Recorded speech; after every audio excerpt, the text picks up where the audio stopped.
জীবন মরণ আমার সবই খোদা তোমার ইশারায়, আমার চলা বলা খেলাধুলা সব খোদা তোমার করুণায়, খোদা তোমার ইশারায়। আল্লাহুম্মা সাল্লি আলা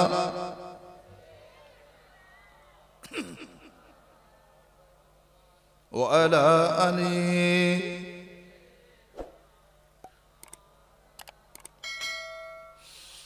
করুণা তোমার অপার দেখি দেখতে লাগে ভালো,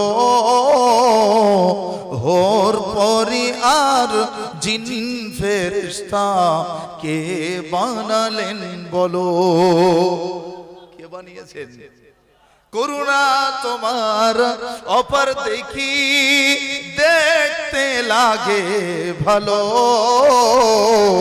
এহোর পরি আর জিন ফেরেশতা কে বানালেন বলো?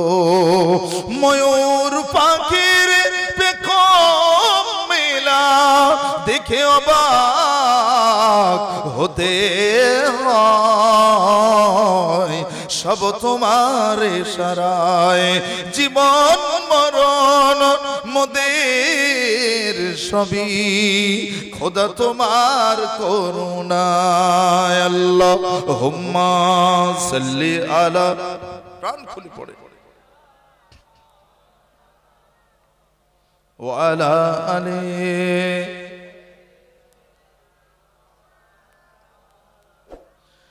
প্রজাপতি হীরা মতির এ রং কে দিল বলো? এ গোলাপ জবা জুই চামেলি দেখতে লাগে ভালো। প্রজাপতি হীরা মতির এ রং কে দিল বলো? এ গোলাপ জবা টগর বেলি এ রং কে দিল বলো? নদীর জোয়ার রই ভাটা দেখে অবাক হতে হয়, সব তোমার ইশারায়। জীবন মরণ মোদের সবই খোদা তোমার করুণায়। আল্লাহুম্মা সাল্লি আলা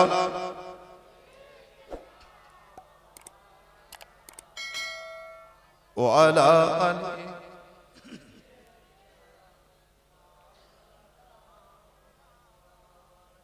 সম্মানিত সুধী দিনদার বাবাজি ভাই দোস্তেরা, আল্লাহ পাক বলছেন কিয়ামতের ময়দানে তিনি রহিম নামের ওসিলা আমাদেরকে নাজাত দেবেন। আল্লাহ পাকের একটা নাম হবে কাহার। কি নাম বললাম? কাহার। এই কাহার মানে হলো কঠিন, কঠিন, কোনো দয়া মায়া মমতা কিছু থাকবে না। কিন্তু আমার হাবিবের উম্মত যারা হবেন আল্লাহ তাদের দিকে কাহার নামে তাকাবে না। আগে বেছে নেওয়া হবে কারা হাবিবের উম্মত, রাসূলের সামনে এক এক করে নিয়ে যাওয়া হবে, এক এক করে নিয়ে যাওয়া হবে। আমার রাসূল বলবেন ফালাইসা মিন্নি, ফালাইসা মিন্নি, ফালাইসা মিন্নি, এ আমার উম্মত না, এ আমার উম্মত না, এ আমার উম্মত না, এ আমার উম্মত না। কথা বুঝছেন না? বুঝেন? আগে জাস্টিফাই হবে যে এ সত্যি সত্যি পাস করেছে কিনা, আগে যাচাই হবে এর অ্যাডমিট কার্ড আছে কিনা। কথা বলে না? আপনি পরীক্ষার্থী লাইনে দাঁড়িয়ে আছেন, এখন মেয়ের হয়ে বাপও তো পরীক্ষা দিতে পারে, সে আদৌ ক্যান্ডিডেট কিনা সেটা গেটম্যান চেক করে কিনা, না বলে? তো ঠিক তদ্রুপ আমাদের অ্যাডমিট কার্ড, আই কার্ডটা কি বলেন তো? আমাদের আইডেন্টিটি কি, আমাদের পরিচিতি কি? মুসলমান, কিন্তু অ্যাডমিট কার্ড তো আছে, প্রবেশদ্বার, প্রবেশ করবে জান্নাতে, তো যেতে গেলে তার অ্যাডমিট কার্ড আছে। সেটা কি? সেটা হলো, আমি উদাহরণ দিয়ে বোঝানোর চেষ্টা করছি, অ্যাডমিট কার্ডটা হলো আমাদের ঈমান। জোরে বলবেন না? যার ঈমান নেই অ্যাডমিট না নিয়ে পরীক্ষার হলে ঢুকলে যেমন হয়, কথা হচ্ছেন না? আপনি পাস করেছেন, অ্যাডমিট হারিয়ে ফেলেছেন, তুলতে হবে। কোথা থেকে তুলবেন? সেটা তুলতে গেলে দুনিয়া ছাড়া অন্য কোথাও তোলা যাবে না। কিয়ামতের মাঠে যে বলবেন আল্লাহ আমার সেই অ্যাডমিট হারিয়ে গেছে, আমার ঈমান না হারিয়ে গেছে, এখন ঈমান আনবো, নট অ্যালাউড হিয়ার, এখানে চলবে না, সব যাবে নিজে গেট আউট। কথা বলছেন না? বুঝছেন না? তাড়িয়ে দেওয়া হবে, হাঁকিয়ে দেওয়া হবে। 1 তারিখে আমার রাসূল পাক স্বপ্ন দেখছেন। আমি হাদিস ও কোরআনের আলোকে আপনাদেরকে বোঝাবার চেষ্টা করছি। বাপ, আপনাদের কষ্ট হচ্ছে, রাগ করেন না তো। আল্লামা শাহ সুফি আব্দুল জলিল সাহেব রহমাতুল্লাহ আলাইহি, তিনি এই সময় এই জামানার বড় আলেম ছিলেন, আল্লাহর ওলিও ছিলেন। তার জুতো বাও চাকর আমি। বন্ধু, খুব ভালো করে বোঝার চেষ্টা করেন। আল্লাহ রাব্বুল আলামিনের হাবিব কি বললাম, একটা স্বপ্ন দেখলেন। রাসূলের স্বপ্ন মিথ্যা না সত্য? সত্য স্বপ্ন। নবীজির দুই পাশে দুইজন ফুটফুটে চেহারার মানুষ এসেছেন, এসে আমার রাসূলকে জড়িয়ে ধরলেন। আল্লাহ রাসূল খুব খুশি মনে তাদেরকে নিজের বুকে স্থান দিলেন। আসুন আসুন। খুব আদর করে বললেন, তোমরা কারা? তারা দুজন উত্তর দিলেন, আমাদের পরিচিতি পরে হবে, এখন চলুন একটু বেরিয়ে আসি, এখন চলুন একটু বেরিয়ে আসি। কোথা যাবেন? চলুন বাইরের দিকে যাই। আমার রাসূল ঘুমের ভিতরে জেগে উঠেছেন, মানে রাসূলুল্লাহ স্বপ্ন দেখছেন, ওটা স্বপ্ন। ঘুমের ভিতরে জেগে উঠেছেন, তাদের সঙ্গে বিচরণ করলেন দুনিয়ায়। প্রশস্ত ময়দান, বেশ কিছু দূর যাওয়ার পরেই আল্লাহ রাসূল দেখছেন যে একটা লোকের মাথার নিচে বড় পাথর রাখা আছে। কি রাখা আছে বললাম? লোকটার মাথা সেই পাথরের উপরে, আর একজন ব্যক্তি তার হাতে আছে একটা বড় হাতুড়ি। আমরা দুনিয়াতে কত কিলো হাতুড়ি দেখেছি? 1 কুইন্টাল, 10 কুইন্টাল আছে না? বড় বড় ফ্ল্যাটে যেসব সেই হন্দর গুলো পড়ে, তার একটা ওজন আছে না? এত হন্দর, এত ওজনওয়ালা। রাসূল বলছেন যে আমি যে হন্দরটা দেখেছি, এই আসমান জমিনের মাঝখানে যেরকম জায়গা আছে, মনে হয় যেন এতটা চওড়া, মনে হালকা হবে নাকি? হালকা হবে বলেও না, কথা বোঝে না। হ্যাঁ, রাসূলুল্লাহ দেখছেন যে ওই লোকটার মাথাতে ওই হাতুড়ি দিয়ে মারা হচ্ছে, মাথার ঘেলু ছিটিয়ে চৌচির হয়ে যাচ্ছে। লোকটা চিৎকারে কান রাখা যাচ্ছে না।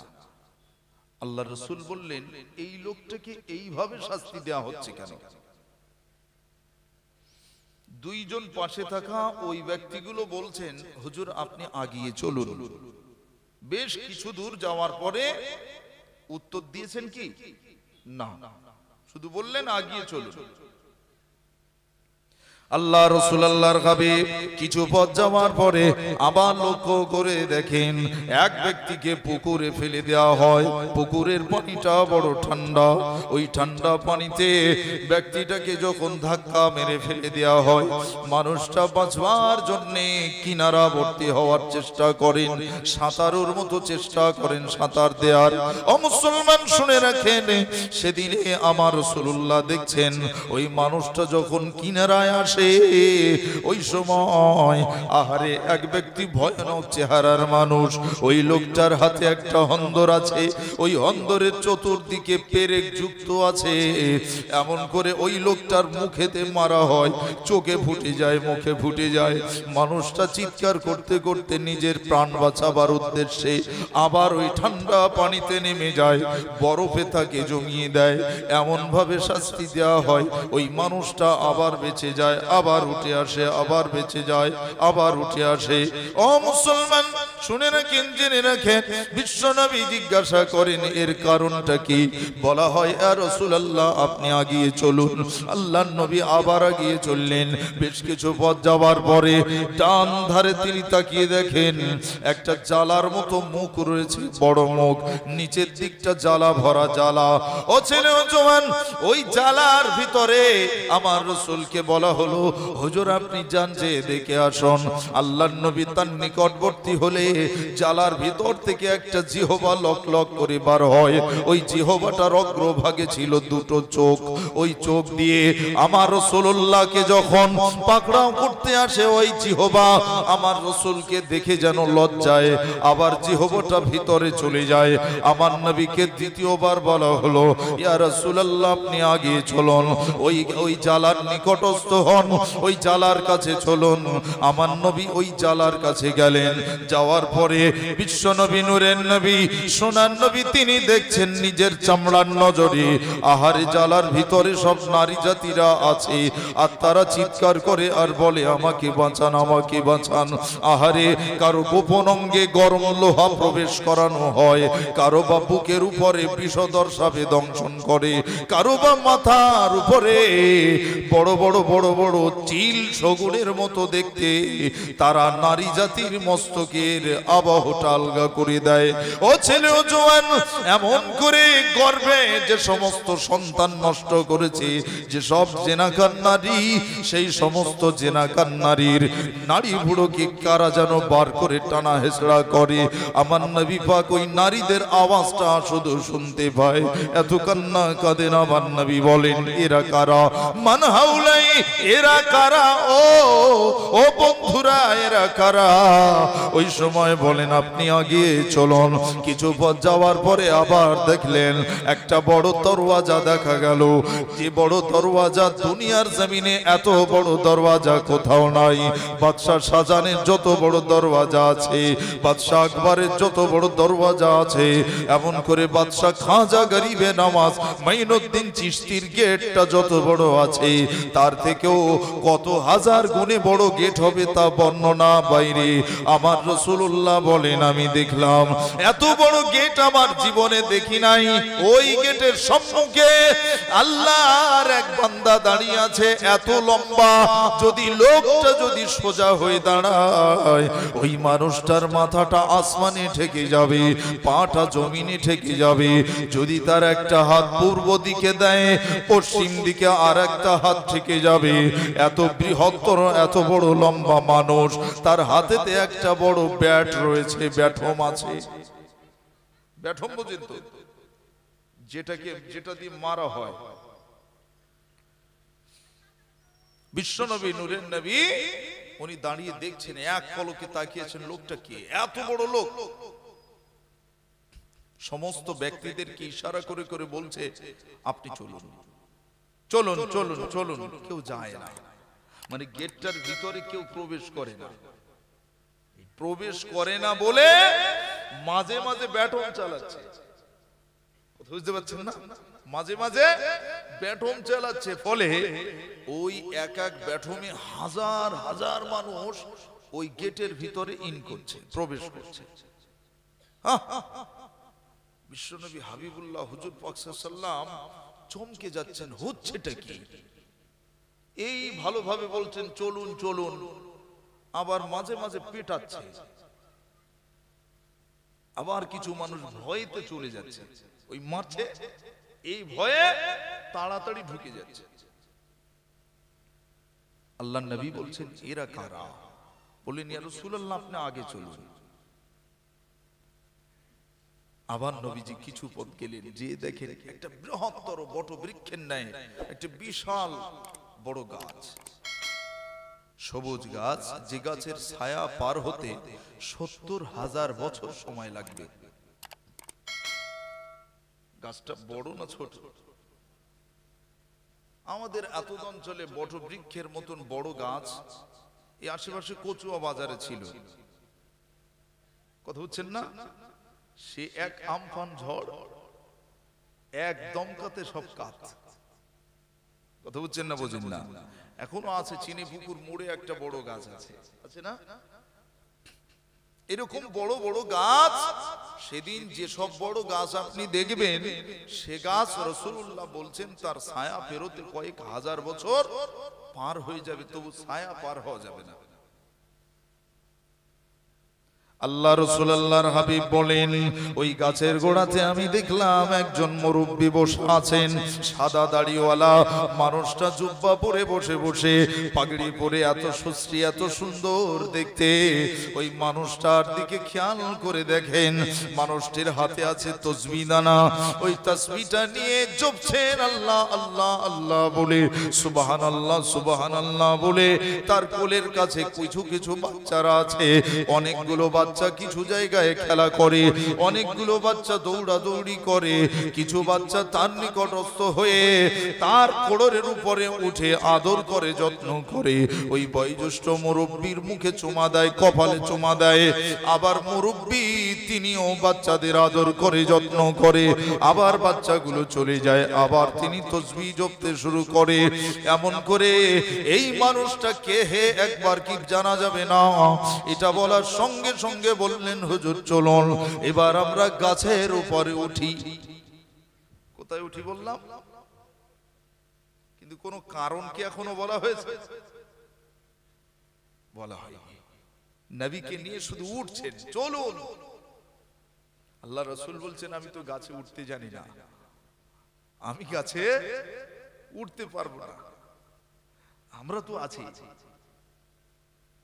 কোন অসুবিধা নাই, চলো, ডোন্ট ওয়ারি। আল্লাহ রাসূলের হাত মোবারক খানা ধরে গাছের শাখাতে উঠিয়ে দিলেন। একবার জোরে বলে। আমার নবী উঠে প্রথম শাখাতে উঠেই দেখছেন এই শাখাটাতে সুন্দর একটা বাড়ি আছে, বাসা, ঘর, যে ঘর পৃথিবীতে নেই। এত সুন্দর কারুকার্য ঘর, ওই ঘরটা পৃথিবীতে নেই। সেই ঘরটার ভিতরে আমার রাসূলুল্লাহ দেখছেন কারো নাক কাটা, কারো চোখ উপড়ানো, কারো কান কেটে গিয়েছে, কারো হাতটা ঝুলছে, কারো পাটা নেই, কারো পেটের নাড়ি ভুড়ি বার হয়ে আছে, কারো রক্ত মাখা শরীরটা নিয়ে দাঁড়িয়ে আছে। আল্লাহ রাসূল বললেন, এরা কারা? বলে, হুজুর এখন উপরে উঠতে হবে, চলুন আরেকবার উপরে যাই। আল্লাহ রাসূল আল্লাহর হাবিবকে আবার ওঠানো হলো। বিশ্বনবী, দয়ার নবী, সোনার নবী, মায়ার নবী আমার দ্বিতীয় শাখাতে উঠবার পরে দেখলেন এত সুন্দর ঘর, ওই ঘরটার ভিতরে জোয়ান জোয়ান আর যুবতী তারা সেখানে আনন্দ করে যায়। সেখানকার নারী যারা এত সুন্দর, তাদের নখ যদি দুনিয়ার জমিনে দেখানো হয়, দুনিয়ার পুরুষেরা নখের দিকে তাকাতে তাকাতে হাজার হাজার বছর পেরিয়ে যাবে, তবু দেখা শেষ হবে না। সুবহানাল্লাহ। এত সুন্দর দেখতে। আমরা দুনিয়ার এই সব সুন্দর দেখে তাই মোবাইল নাম্বার দেব বলে ঘুরে বেড়াচ্ছি, কিছু ছেলে, সবাই না। আর সেদিন যদি সেই জায়গা তুমি তৈরি করতে পারো, তোমার পাশে আমার আল্লাহ রব্বুল আলামিন হুর গেলেমান দিয়ে দিবেন। যদি বলে মেয়েদের জন্য হুর হবে পুরুষ, ছেলেদের জন্য হুর হবে নারী। হুর মানে সুন্দর চেহারা, সুন্দর চেহারার মানুষ। মেয়েরা উপভোগ করবে, আনন্দ করবে, খুশি হবে, ছেলেরা উপভোগ করবে, আনন্দ করবে, খুশি হবে। জোরে বলেন না সুবহানাল্লাহ। আগে সেই জায়গাটা তো তৈরি করতে হবে। আপনি তো এখন অ্যাডমিট নিয়ে সবে এক্সাম দিতে এসেছেন, রেজাল্ট তো সেই দিন হবে। রেজাল্ট কবে হবে? আমি আরো একবার উদাহরণস্বরূপ বোঝানোর চেষ্টা করছি, মাথাতে ধরানোর জন্য। ধরুন আপনি পরীক্ষার্থী, পরীক্ষার হলে ঢুকেছেন, 2 ঘন্টা আপনার সময় দেওয়া হলো। কত ঘন্টা? আনুমানিক অনেকের 1 ঘন্টা। আপনার 100 মার্কের পরীক্ষা হলে সেখানে 3 ঘন্টা দেওয়া হয়, হয় না? এই যে কালক্রমে 2 ঘন্টা বলুন, 1.5 ঘন্টা বলুন, আর মার্ক অনুযায়ী যে টাইমটা বেছে দেওয়া হয়, আপনি মনে করুন বিশাল স্টুডেন্ট, আপনি খুব সুন্দর ভালো ছাত্র, আপনি আপনার মতন পড়াশোনা করা ছাত্র ওয়েস্ট বেঙ্গলে নেই। আপনি হলে প্রবেশ করেছেন, জীবন বিজ্ঞানের প্রশ্ন পড়ল, নেফ্রন কাকে বলে, নিউরন কাকে বলে, কথা হচ্ছেন না? তো এইভাবে যখন আপনি একের পর এক দেখছেন, কোন প্রশ্নের উত্তরটা লিখবো, সব তো সহজ, আপনার জানা প্রশ্ন উত্তর সহজ, আপনি লিখছেন না, পাশের ছেলেটা লিখে যাচ্ছে, ও বলছে এই দোস্ত লেখো, তাহলে কোনটা আগে লিখবো, সব তো আমার সহজ, সব সহজ। এই সব সহজ করতে করতে সময় পার হয়ে গেছে, পরীক্ষার উত্তর সে লিখলো না, জানা ছিল। এই ছেলেটা পাশ করবে বলে মনে হয়? ও তো লেখেনি, ও জানতো সব, ইচ্ছা করে পরীক্ষা দেয়নি, লিখেনি। এখন ও যদি আন্দোলন করে আমার জান্নাত দিতে হবে, আমার রেজাল্ট দিতে হবে, আমার রেজাল্টে এ গ্রেড দিতে হবে, এ ডবল প্লাস দিতে হবে, আচ্ছা ওর মাস্টাররাও কি বলবে? আদর করবে না তাড়িয়ে দেবে? কথা বলে না। হয়তো দুনিয়ার জমিনে বিরাট আন্দোলন করেছে, প্রফেসরের বেরোতে দেব না, প্রিন্সিপালের বেরোতে দেব না, আমরা কলেজে পড়ি, যাতা কথা, আমরা কলেজে পড়ি, একটাও ক্লাসে বসে না, সব নারকেল গাছের গোড়ায়, না হলে ইকো পার্কের ছোট ছোট গাছের গোড়ায়। কথা বোঝে না? বছর শেষে পরীক্ষা দিয়ে এবার আন্দোলন করতেছে, রেজাল্ট ভালো দিতে হবে, নইলে গদি ছাড়তে হবে। এখন প্রফেসর প্রিন্সিপাল ভাবতে শুরু করলো কি করি, এই পরের ছেলে মেয়ে পরম আনন্দ, যত নষ্ট তত আনন্দ, ওরা পড়ুক আর না পড়ুক, যা করি করুক, রেজাল্টটা যেন ঠিকঠাক হয়। কথা বুঝতে পারলেন না? পারলেন না? গ্রাজুয়েশন পাস করেছে 19, নামটা বলো কোকা, পারিনি। বিএ পাস করেছে, বিয়ের ফুল ফর্ম বলো, পারিনি। উচ্চ মাধ্যমিক পাস করেছো, বানান বলো, পারিনি। কি পারো? ফেসবুক। কি পারো? ইউটিউব। কি পারো? সিনেমা। কি পারো? নাচ গান। কি পারো? গালিগালাজ। কি পারো? হারাম খেতি। কথা বলছে না? ও এগুলো সহজ ব্যাপার, এগুলো পারো। কোরআন শরীফ পারিনি, নামাজ পারিনি, রোজা পারিনি, হজ, মাথা খারাপ, 3-3.5 লাখ টাকা খরচ করে কে যাবে? ও থেকে 400 ভাই জমি বেচবো, ওইটা নেই। কত বুঝে না? 400 ভাই জমি বেচবো, ওইটা দরকার। হজ কে বলেছে করতে? আল্লাহু আকবার। শুধু মরণের অপেক্ষা। কথা হচ্ছেন না? এবার আসুন যেটা আপনাদের বোঝাতে চাচ্ছি, তো এই যে দুনিয়ার জমিনের সাময়িক সময় দেওয়া হয়েছে, এটা আপনার হায়াত। আপনি 80 বছর বাঁচবেন কি 100 বছর বাঁচবেন কি 60 বছর, 40 বছর, 42 বছর, 32 প্লাস যা হয়েছে বয়স, আপনি আর কতদিন বাঁচবেন আপনি জানেন না? বলো কেন? পরীক্ষার হলে ঘন্টা মেরে দেওয়া হবে, তারপর বোঝা যাবে পরীক্ষা শেষ। কথা ঠিক কিনা? ঠিক তদ্রুপ আপনার যখন আত্মা নেওয়া হবে, আপনাকে বলে দেওয়া হবে না যে দোস্ত চলো বাড়ি যাই। কেন? না, তোমার আত্মা নেব তো, তোমার জাহান কবজ করতে হবে, চলো দোস্ত। এরম আদর করে বলবে নাকি?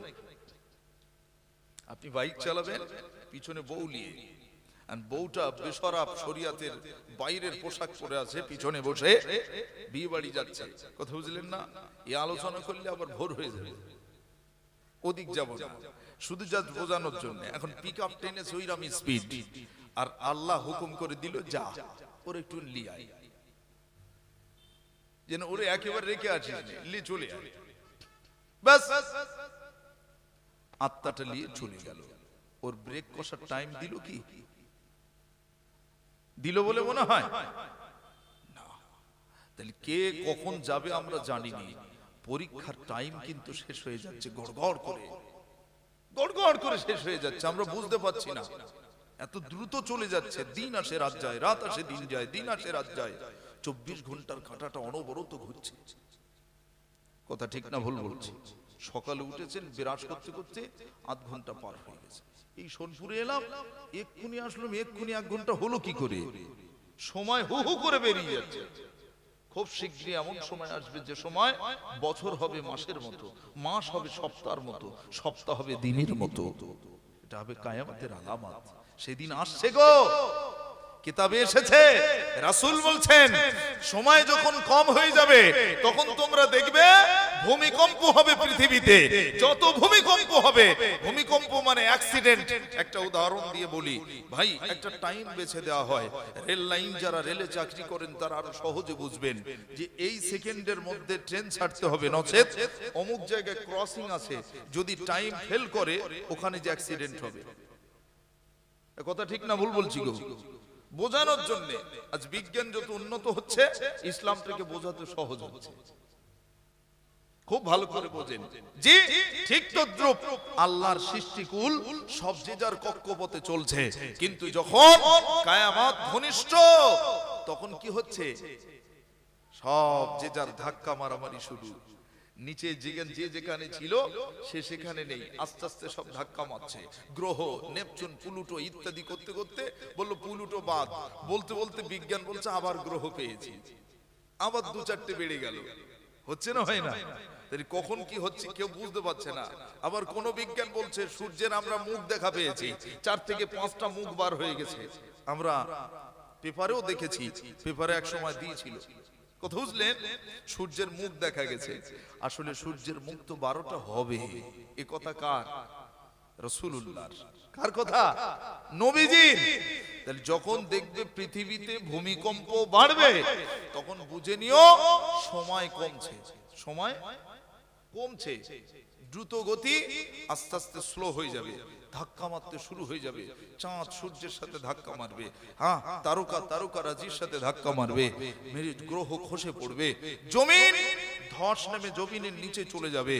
এক পশ্চিমে একবার জমির নিচে চলে যাবে, একবার পূবে যাবে, একবার মাঝখানে যাবে। কিতাবের কথা, যতদিন না যাবে ততদিন পর্যন্ত কিয়ামত হচ্ছে না। কথা বুঝছেন না? বুঝছেন না? জমিন ধসে যাবে। বিজ্ঞান বলছে মাটির নিচে ফাঁকা হয়ে যাচ্ছে। কেন? পানি আর পাওয়া যাচ্ছে না। পানির যে স্তর, সেই পানির স্তর পৃথিবীটাকে চাগিয়ে রেখেছে, কিন্তু দিনের পর দিন পানি শেষ হয়ে যাচ্ছে। আর রাসূলুল্লাহ হাদিসে বলেছেন খুব শীঘ্রই এমন সময় আসবে পানির অভাব দেখা দেবে, মানুষ পানি পাবে না। কথা কি বুঝলেন? রাসূল পাক সাল্লাল্লাহু আলাইহি ওয়াসাল্লামের কথা হাড়ে হাড়ে সব মিলে যাচ্ছে। বিজ্ঞান আজকে সব দেখছেন না। আজকে কজন মুসলমান আপনার দেশে আছে, তার থেকে বাইরের দেশে চেয়ে দেখুন, হু হু করে সব বিজ্ঞানীরা তারা মুসলমান হচ্ছে একের পর এক। জোরে বলেন, নায়ক নায়িকা থেকে গায়ক গায়িকা থেকে, হ্যাঁ, যত স্টার মার্ক আছে তারা নিজেরা পরিবর্তন হতে শুরু করেছে। কেউ বোরখা পরছে, কেউ বা ফিরে আসছে ইসলামের পথে, সে নামাজি হচ্ছে। হ্যাঁ, আপনি দেখেন ইউটিউবে একটা ছেলে ঘুরে বেড়াচ্ছে, হ্যাঁ, যারা পতিতালয়ে কাজ করে তাদের কাছে দিন প্রচার করছে, তার হাতে বায়াত হচ্ছে, ও ইসলাম কবুল করছে। জোরে বলে, মানুষকে ইসলামের পথে আসতেই হবে, ফেরত আসতেই হবে, এ পরীক্ষার হলে তাকে ঢুকতেই হবে। আচ্ছা, পরীক্ষার কথা আমি যে এত বলছি, আল্লাহ কি বলেছেন? হ্যাঁ, অবশ্যই বলেছেন। কোথায়? আল্লাহ যে খলাকাল মাউতা ওয়াল হায়াতা লিয়াবলুয়াকুম আইয়ুকুম আহসানু আমালা। আল্লাহ পাক বলছেন, বান্দা শুনে নাও, আমি তোমাদের মওতকে সৃষ্টি করেছি, হায়াতকেও সৃষ্টি করেছি। বান্দা শুনে নাও, যাদের হায়াত দিয়েছি আমি আল্লাহ তাদের মওত দেব, একদিন মওত তাদের হবেই হবে। কুল্লু নাফসিন যায়িকাতুল মাউত, তাদের মৃত্যুর স্বাদ গ্রহণ করা হবে। এমন করে আমার আল্লাহ আবার বলছেন মওতের ব্যাপারে, ফাইজা জা আজালুহুম লা ইস্তাখিরুনা সাআতান ওয়া লা ইস্তাকদিমুন। মওত কার কখন হবে কেউ জানবে না। মওতের সময় যখন হয়ে যাবে, 1 সেকেন্ড দেরি করা হবে না, 1 সেকেন্ড আগেও নেওয়া হবে না, মৃত্যু তার হবেই হবে। ও মুসলমান, মনে রাখুন, আল্লাহ বলছেন বান্দা হায়াত দিয়েছে, মওত একদিন হবে। তবে মওত আসার আগে আমি আল্লাহ রাব্বুল আলামিন, আল্লাহ তাআলা লিয়াবলুয়াকুম, এই যে শব্দটার অর্থ হলো আমার আল্লাহ পরীক্ষা নেবেন, ইমতিহান নেবেন, এক্সাম নেবেন। আইয়ুকুম আহসানু আমালা, তুমি যতদিন বেঁচে আছো কে কত বেশি দিন আল্লাহর নেক কাজটা কে কত বেশি করতে পেরেছে। আইয়ুকুম আহসানু আমালা, উত্তম কাজ, ভালো কাজ কে করতে পেরেছে। দুনিয়ায় যা করছে সব, যা চোখে পড়ছে সব উত্তম কাজ হচ্ছে, তাই না? কি বলে? শুধু মরো বেটা, বুঝবে ঠেলা। হ্যাঁ, কত ধানে কত চাল, অপেক্ষা শুধু কবরে আসে। কথা বুঝলে না? আজাব যদি চোখে দেখতে পেত যে কবরে আজাব হচ্ছে, ইস আমার জন্য আমার বাপের কবরে আজাব হচ্ছে, ও জীবনে আরো কাজ করতো না। কুল্লু শাইউন ইয়ারজু ইলা আসলিহি, প্রত্যেকটা জিনিস তার আসলের দিকে ফেরত যায়। সন্তান যত জেনাখোর হবে, ব্যভিচারী হবে, গালিগালাজ করবে, মেয়ে হোক আর ছেলে হোক, তার কারণে তার বাপের কবরে ঠ্যাঙানি হবে। এই কি জানোয়ার দুনিয়া রেখে এসেছিস, কি জানোয়ার দুনিয়াতে রেখে এসেছিস, দেখ হারামখোর কি করছিস, দেখ। কথা বুঝছেন না? বোঝেন? মার ওইরকম চলবে। তুমি নামাজি, তুমি রোজাদার, রাসূল বলেছে মেয়ের কারণে বাপ যাবে জাহান্নামে, মেয়ের কারণে ওই বড় ভাই যাবে জাহান্নামে, মেয়ের কারণে তার স্বামী যাবে জাহান্নামে, মেয়ের কারণে তার বড় ছেলে যাবে জাহান্নামে। যাবে না? যাবে না? ও মা, হাতে নয় পায়ে ধরে বলে যাব, আল্লাহর রাসূল বলেছেন নারীরা হলো নবী পাকের মায়ের মতো সম্মান দিয়েছেন রাসূলকে। হযরত আম্মা জান আয়েশা জিজ্ঞেস করছেন, ইয়া রাসূলুল্লাহ, আমাদের কোনো সম্মান নেই, আমাদের কোনো দাম নেই। আল্লাহর রাসূল বলেন, কেন? অনেকদিন এরকম প্রশ্ন, উদ্ভট প্রশ্ন করো না, আজকে প্রশ্ন করলে কেন? ইয়া রাসূলুল্লাহ, আমি বলবো না কেন? আমরা নারী, আমরা নবী হইনি, রাসূল হইনি, আমাদের কোনো দাম আছে?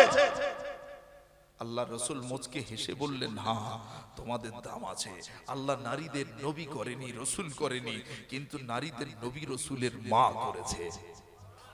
এই জোরে বলেন না, নবী রাসূলের মা করেছে। হ্যাঁ ও মা, হাতে নয় পায়ে ধরে বলে গেলাম, আপনারা নবী রাসূলের মা। যারা নিজেদের মনে করবে যে আমি নবীর মা, তারা আজ থেকে নিশ্চয়ই পর্দানসীন হবে, আজ থেকে তারা কোরআন প্রেমী হবে, কোরআন তেলাওয়াতকারিনী হবে, তারা আজ থেকে ইবাদতকারিনী হবে, তারা পর্দানসীনই হবে। হবে না? হবে। যদি তারা ভাবে যে আমি নবীর মা, আর যদি না ভাবে, তাহলে তো সে ভাববে কি? শয়তানের মা, ইবলিসের মা। ইবলিসের মা কারা হয়? হিজড়া দেখেননি? হিজড়া মুকান্নাস, হিজড়ের সাজ কিরম হয়? কিরম হয় হবে?